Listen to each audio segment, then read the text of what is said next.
Hello friends, আসসালামু আলাইকুম। আমি ডাক্তার মনিরুজ্জামান, রিয়েল হোমিও চ্যানেলের পক্ষ থেকে সবাইকে আন্তরিক অভিনন্দন। আজকে আমি যে বিষয়টি নিয়ে আলোচনা করব সেটি হলো গো back procedure of real homeopathy অনুসারে কীভাবে একটি রোগীর সঠিক এবং নির্ভুলভাবে কেস টেকিং করতে হয়। আশা করি ভিডিওটি না টেনে পুরো ভিডিওটি দেখলে সবাই উপকৃত হবেন। আর এখনও যারা এই চ্যানেলটি সাবস্ক্রাইব করেননি তারা সাবস্ক্রাইব করে নিন, কারণ ডাক্তার শ্যামল কুমার দাস স্যারের পরবর্তী আপডেট ভিডিওগুলো পেতে অবশ্যই সাবস্ক্রাইব করে সাথে থাকুন। তো চলুন কথা না বাড়িয়ে আলোচনায় যাওয়া যাক। আমরা প্রত্যেকেই যারা গো ব্যাক থিওরি ফলো করি তাদের যে বিষয়টি সবচেয়ে গুরুত্বপূর্ণ সেটি হলো এই কেস টেকিং। একটি রোগীর ক্ষেত্রে যদি কেস টেকিং সঠিকভাবে না হয় তাহলে তার চিকিৎসাও সঠিক হবে না। আর কেস টেকিংটি যদি সঠিকভাবে করা যায় তাহলে রোগীটির ওষুধ নির্বাচন করতে সহজ হবে, এবং ওষুধ নির্বাচন সঠিক হলে সেই রোগীটি অবশ্যই ধীরে ধীরে উন্নতির দিকে যাবে। আমাদের শ্রদ্ধেয় গুরু ডাক্তার শ্যামল কুমার দাস বারবার একটি কথাই বলেছেন যে তোমরা কেস টেকিংটি সুন্দরভাবে লিপিবদ্ধ করো, তাহলে রোগীটির যে সমস্যায় থাক না কেন তার ওষুধ নির্বাচন করতে সহজ হবে। সঠিক এবং নির্ভুলভাবে না করা যায় তাহলে কোনো রোগীর ক্ষেত্রেই তোমরা সহজেই সফলকাম হতে পারবে না। কাজেই এই কেস টেকিং হলো সবচেয়ে গুরুত্বপূর্ণ। আর যারা নতুন আছেন বা ইউটিউবের ভিডিও দেখে চিকিৎসা করে থাকেন তাদের অনেকেই কেস টেকিং কীভাবে করতে হয় সেই বিষয়টি হয়তো জানা নেই। তারা কি করেন, রোগীর বর্তমান অবস্থার উপর ভিত্তি করে মেডিসিন প্রেসক্রিপশন করেন। অনেকেই ফোন করে স্যারকে বা আমাদেরকে বলে থাকেন যে এই রোগীর এই সমস্যা বা এই প্রবলেম, তাহলে এখন কি ওষুধ দিব। আসলে এইভাবে 10-12টি কথা শুনে কখনো ওষুধ নির্বাচন করা যায় না। প্রত্যেকটি রোগীর ক্ষেত্রেই হোক সে অ্যাকিউট বা ক্রনিক, সবার ক্ষেত্রেই একই সিস্টেম, সবার ক্ষেত্রেই কেস টেকিং অবশ্যই গুরুত্ব সহকারে লিখতে হবে। অনেক কথাই বললাম, এখন যাওয়া যাক যে কিভাবে একটি রোগীর পূর্ণাঙ্গ কেস টেকিং করতে হয়। এবিসি কেস টেকিংকে মূলত 3টি ভাগে ভাগ করা হয়েছে। যেমন এ, প্রাইমারি ইনফরমেশন। এই পার্টকে আবার 3 ভাগে ভাগ করা হয়েছে। যেমন 1 নম্বর হলো প্রেজেন্ট কমপ্লেন, মানে রোগীর বর্তমান সমস্যা। 2 নম্বর হলো হিস্ট্রি অফ প্রেজেন্ট কমপ্লেন, রোগীর বর্তমান রোগের ইতিহাস, মানে রোগটা কতদিন যাবৎ বা কীভাবে হলো। 3 নম্বর হলো পাস্ট হিস্টোরি, রোগীর অতীত ইতিহাস। এটা হলো এ পার্ট, প্রাইমারি ইনফরমেশন। এখন হলো বি পার্ট হলো ফ্যামিলি হিস্টোরি, মানে পারিবারিক ইতিহাস। তারপর হলো সি পার্ট হলো ফিলোসফি অফ আর্লি লাইফ।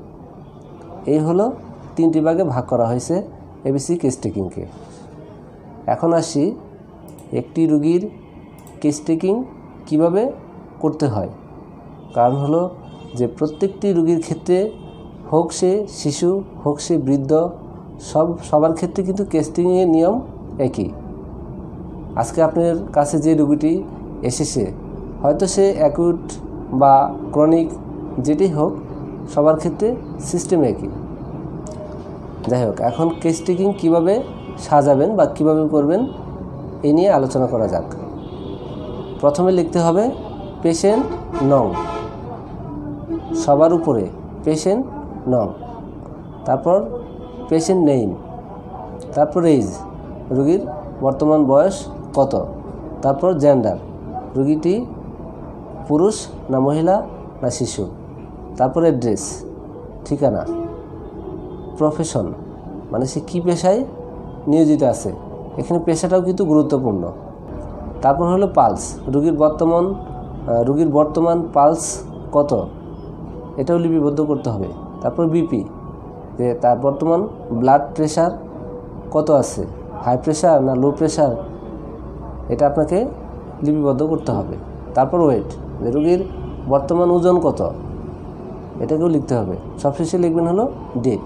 তারপর হলো এখন যে মূল বিষয়টি সেটি হলো যে এই যে 3টি পার্ট, কেস টেকিংয়ের 3টি পার্ট, যেমন A B C। এখন কিভাবে সাজাবেন? প্রথমে লিখতে হবে এ পার্ট, প্রাইমারি ইনফরমেশন। এখানে এই পার্টের হলো 3টি পার্ট। 1 নম্বর লিখতে হবে প্রেজেন্ট কমপ্লেন, মানে বর্তমান সমস্যা। এখানে রুগীর বর্তমান কি সমস্যা, রুগী কী সমস্যা নিয়ে আপনার কাছে আসছে, একদম পা থেকে মাথা পর্যন্ত যে সমস্যাগুলো আছে সব কিছুই রুগীর কাছ থেকে শুনতে হবে। সমস্যা যেটাই হোক, তার প্রত্যেকটি সমস্যায় আপনাকে লিপিবদ্ধ করতে হবে এবং সেই সাথে 5টি বিষয় লিখতে হবে। যেমন 1 নম্বর হলো ঘুম কেমন। সবার শেষে যখন রুগী শুনবেন যে আর কোনো সমস্যা, আর কি সমস্যা, এই সমস্ত বলার পরে শেষে লিখবেন যে আচ্ছা ঠিক আছে, এখন বলেন যে আপনার ঘুম কেমন, খাওয়ার রুচি কেমন, পায়খানা কেমন। তারপর লিখবেন যে মেজাজ কেমন। কারণ হলো যখন আপনি একটি মেডিসিন প্রয়োগ করবেন তখন তার পরবর্তী যে খেয়াল করার বিষয়টি সেটি হলো এই 5টা বিষয় দিয়ে কিন্তু আপনাকে ওষুধটা কাজ করতেছে কিনা এটাকে কিন্তু আপনি উপলব্ধি করতে পারবেন। কারণ অনেক রুগী আছে, দেখা গেছে যে এসে বলবে কি ওষুধ দিলেন, কি সমস্যার, কোনো কাজ করতেছে না। তখন কিন্তু আপনাকে এই 5টি বিষয় আপনাকে আবার জিজ্ঞেস করতে হবে পরবর্তীতে যে আচ্ছা বলুন আপনার এখন ঘুম কেমন। পূর্বে যদি দেখা যায় যে ঘুম কম, এখন যদি তার ঘুমটা মোটামুটি থাকে তাহলে বুঝতে হবে যে ওষুধে কাজ করতেছে। তো সবচেয়ে আরেকটি বড় যে বিষয় সেটি হলো 5 নম্বর, যে সারাদিনের ভাবনা। একটি মানুষ যখন একটি পেশেন্ট রুগী হয় তখন তার ভিতরে নানান রকমের চিন্তাভাবনা থাকে। কেউ দেখা গেছে যে ভাবে যে আমার এত বড় একটা সমস্যাটি ভালো হবে কি না, তারপর আমি বাঁচব কি না, নানান ধরনের সে চিন্তাভাবনা করে থাকে। তো এই জন্য লিখতে হবে যে বলুন আপনার সারাদিনের যে চিন্তাভাবনা, কি এত চিন্তাভাবনা করে সারাদিন, কি ভাবেন, এই বিষয়টি কিন্তু অবশ্যই গুরুত্ব সহকারে লিখতে হবে। একটি মেডিসিন যখন প্রয়োগ করবেন তখন এই 5টি বিষয় অবশ্যই খেয়াল রাখতে হবে। রোগীর সমস্যা যেটাই থাক, মাথা ব্যথা কমেনি কিন্তু তার ঘুম ঠিকমতো হয়েছে, রোগীর অ্যালার্জি কমেনি কিন্তু তার মেজাজ, তার খাওয়া দাওয়া সব কিছু ঠিক আছে, আগের যে অবস্থা ছিল তার চাইতে একটু ভালো, তাহলে বুঝতে হবে যে ওষুধটি কাজ করতেছে। তো তখন কিন্তু আপনাকে হুট করে মেডিসিন পরিবর্তন করা যাবে না। এখানেই আমাদের সমস্যা।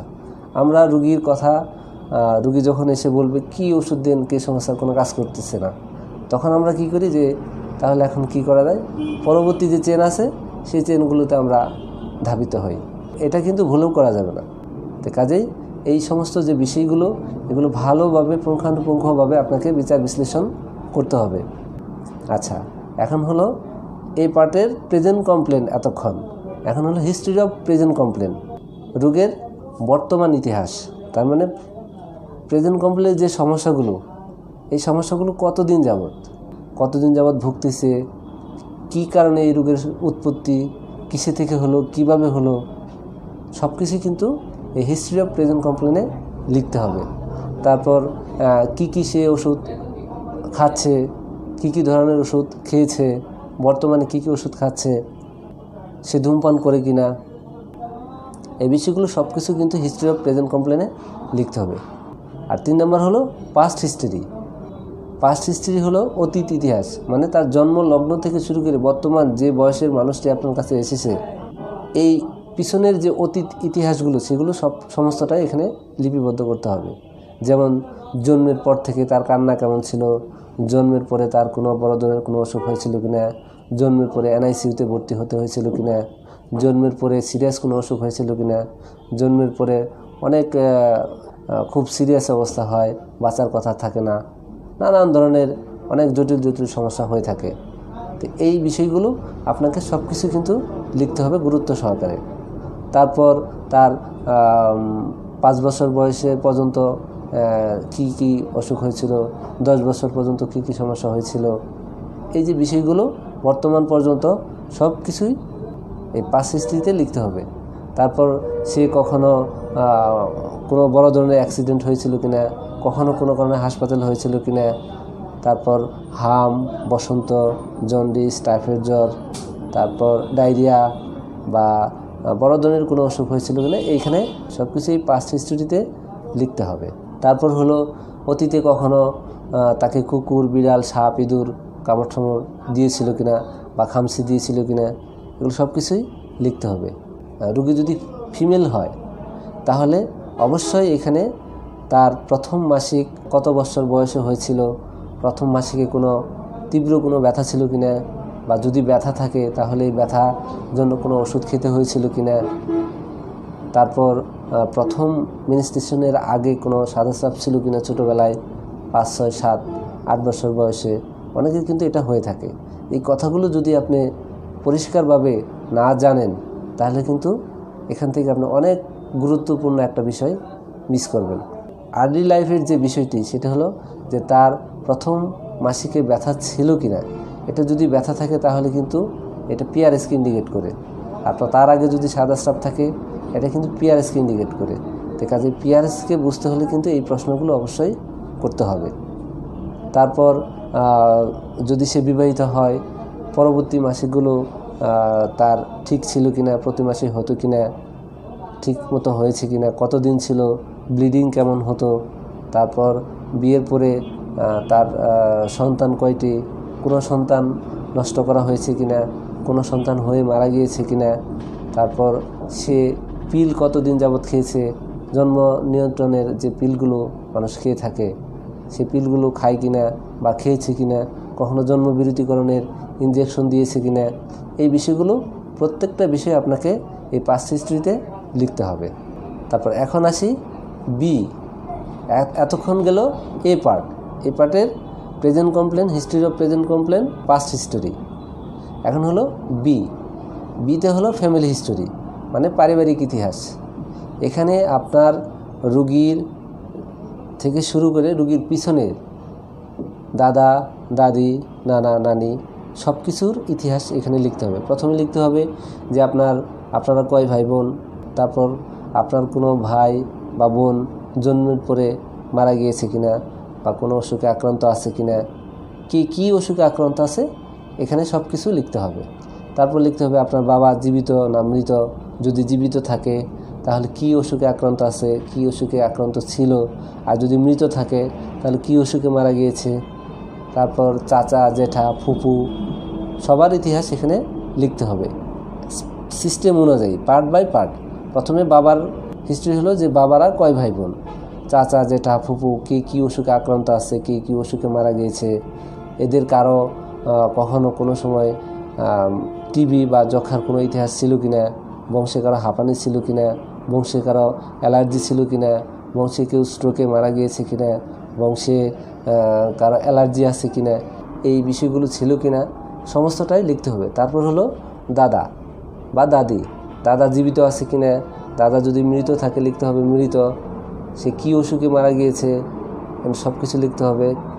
তারপর হলো দাদি, দাদি যদি জীবিত থাকে লিখতে হবে জীবিত, আর যদি মৃত থাকে তাহলে কী অসুখে মারা গিয়েছে, আর জীবিত থাকলে কী অসুখে আক্রান্ত আছে। এই যে বিষয়গুলো সব কিছু এখানে, মানে পারিবারিক ইতিহাস বলতে যে আপনার চাচা, জেঠা, ফুফু, দাদা, দাদি, বাবা বা আপনার ভাই এরা কী অসুখে আক্রান্ত আছে এখানে সব কিছুই লিখতে হবে। তারপর হলো মা, যে মা জীবিত না মৃত, ওই সেম একই সিস্টেম, যে মা কী অসুখে আক্রান্ত আছে, কী অসুখ ছিল অতীতে, তারপর আপনি যখন মায়ের গর্ভে ছিলেন প্রথম অবস্থায় মা কী অসুখে আক্রান্ত ছিল, এই বিষয়গুলো লিখতে হবে। তারপর খালা, মামা, নানা, নানি এই সবার ইতিহাস এখানে লিখতে হবে। এটা হলো ফ্যামিলি হিস্টোরি। আচ্ছা, তারপর হলো সবচেয়ে যে গুরুত্বপূর্ণ পার্ট সেটা হলো সি পার্ট। এটা হলো ফিলোসফি অফ আর্লি লাইফ। এটাকেই সবচেয়ে গুরুত্ব বেশি দিতে হবে। স্যার একটি কথাই বারবার বলেছেন যে আর্লি লাইফকে অবশ্যই গুরুত্ব দিতে হবে। আর go back procedure of real হোমিওপ্যাথির সবচেয়ে যে উল্লেখযোগ্য বিষয় সেটি হলো এই আর্লি লাইফ। আপনার জন্ম লগ্ন থেকে শুরু করে একটি রুগী থেকে আজকে হয়েছে হোক সমস্যা নেই, আজকে থেকে শুরু করে আর একটি রুগী এসেছে 70 বছর বয়স বা 60 বছর বয়স, একদম বৃদ্ধ, কোনো সমস্যা নেই। আপনাকে প্রত্যেকের বেলাতেই তার আর্লি লাইফ খুঁজতে হবে। আজকে আপনার কাছে যে রোগীটি এসেছে তার বয়স 60 বছর, তাকে জিজ্ঞেস করতে হবে যে তার অতীতে ছোটোবেলার যে প্রশ্নগুলো, যেমন ছোটোবেলায় তার কান্না কেমন ছিল। যদিও সে বলতে পারবে না, কারণ হলো যদি তার মা বাবা বেঁচে থাকে বা বড় ভাই বেঁচে থাকে তারা কিন্তু হয়তো বলতে পারবে, কিন্তু তারপরেও এখানে যে বিষয়টি তার কাছ থেকেও কিন্তু জিজ্ঞেস করা যাবে, তার কাছ থেকেও বের করা যাবে, তাকে কিন্তু সেই 4 বা 5 বছর বা 7-8 বছর বয়সে কিন্তু ফিরিয়ে নিয়ে যাবে। সেই প্রশ্নগুলো কিন্তু আপনাকে করতে হবে। স্যারের হোমিওপ্যাথি সায়েন্স এই বইটি যদি কারো কাছে থাকে তাহলে এই বইটির 119 পৃষ্ঠায় কেস্টিকিং কীভাবে করতে হয় এটাতে কিন্তু টোটালি দেওয়া আছে। আর যদি কারো কাছে বইটি না থাকে তাহলে অবশ্যই অতি সত্বর বইটি সংগ্রহ করবেন। বইটি যদি নিতে চান আমাদের সাথে যোগাযোগ করতে পারেন, নিচে যে নাম্বার দেওয়া আছে সেই নাম্বারে যোগাযোগ করলে বইটি পেয়ে যাবেন।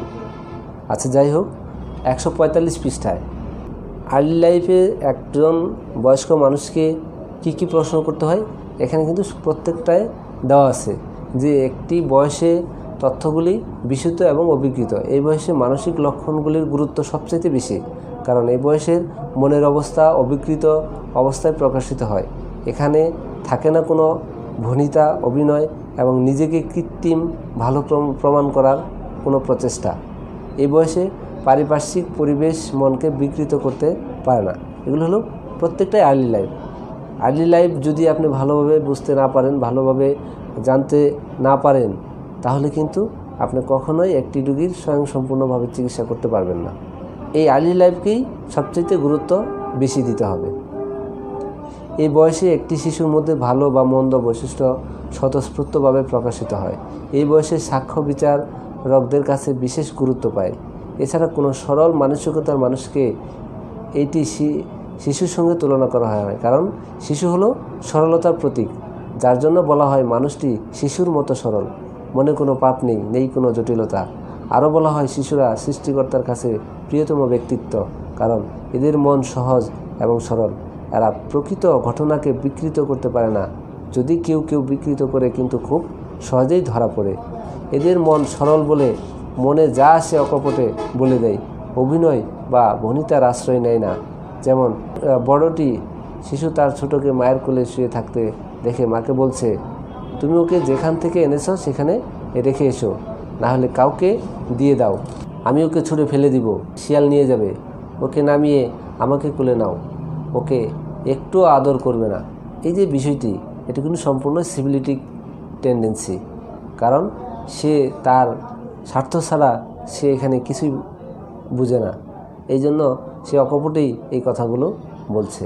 জন্ম থেকে ভীষণ শান্ত, কান্না করে কারো ঘুমের ব্যাঘাত ঘটায়নি, বরাবর ভীষণ শান্ত স্বভাবের, না কান্না না চঞ্চলতা না কোনো দুষ্টমি, সব দিক দিয়ে এত ভালো যার জন্য সবাই তাকে ভীষণ ভালোবাসে। কি বাড়িতে কি বাড়ির বাইরে, ভীষণ ভালো বুদ্ধি এবং বিবেচনা, ওই ছোট্ট বয়সে যা জেনে সবাই অবাক হয়ে যায়। এই বিষয়গুলো কিন্তু পিআরএসকে ইন্ডিকেট করে। তো এই সমস্ত যে বিষয়গুলো প্রত্যেকটি পুঙ্খানুপুঙ্খভাবে এই আর্লি লাইফে আপনাকে লিপিবদ্ধ করতে হবে, তা না হলে কিন্তু আপনি রোগীর ক্ষেত্রে সফলকাম হতে পারবেন না। এই 5টি বিষয় অবশ্যই কেস্টিংয়ের ক্ষেত্রে খুবই গুরুত্বপূর্ণ। প্রত্যেকটি রোগীর ক্ষেত্রে যদি বিচার বিশ্লেষণ করে রোগীটিকে ওষুধ দেওয়া হয়, তাহলে সে যতই কঠিন সমস্যা নিয়ে আসুক না কেন, যদি মহান আল্লাহ রাব্বুল আলামিন তার হায়াত রেখে থাকে, তাহলে অবশ্যই সে সুস্থ হয়ে উঠবে ইনশাল্লাহ। আমাদেরকে রোগীর ভাষা বুঝতে হবে, যে একটি রোগী কি বলতে চায়, তার কি কষ্ট নিয়ে আসছে, একটি রোগী কি বলছে, কি বলতে চায় তা উপলব্ধি করতে হবে, তবেই না আপনাদের ওষুধ সিলেকশন করতে সুবিধা হবে। স্যার আমাদের বারবার একটি কথাই বলেছেন যে সবার 6 সেন্সকে জাগাতে হবে। এই 6 সেন্স হলো ষষ্ঠ ইন্দ্রিয়, যার মাধ্যমে একটি রোগীর ভালো মন্দ সব কিছু বিচার করার ক্ষমতা রাখে। তো কাজেই এই 6 সেন্সকে জাগাতে হবে। আর এই 6 সেন্স যদি কোনো ডাক্তারবাবু জাগাতে না পারে, তাহলে সে কখনোই সফলকাম হতে পারবে না। কারণ রোগী কী বলতে চাচ্ছে, রোগীর মনের ভাব, মনের ভাষা কেবলমাত্র সিক্স সেন্সের দ্বারাই আপনি বুঝতে পারবেন। কাজে প্রত্যেক ডাক্তার ভাইদের উদ্দেশ্যে বলছি, আপনারা কেবল 1-2টি কথার উপর ভিত্তি করে ওষুধ সিলেকশন করবেন না। রোগীর মনের কথা জানুন, সে কী বলতে চায় সেটি বুঝতে চেষ্টা করুন, তাহলে আপনি সফলকাম হতে পারবেন। সবশেষে যে কথাটি বলে বিদায় নিব, আগে নিজে সুস্থ হন, তারপর অপরকে সুস্থ করতে এগিয়ে আসুন।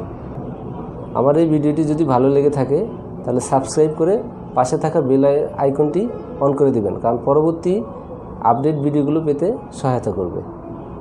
আর অবশ্যই লাইক, কমেন্ট অ্যান্ড শেয়ার করে সাথেই থাকুন।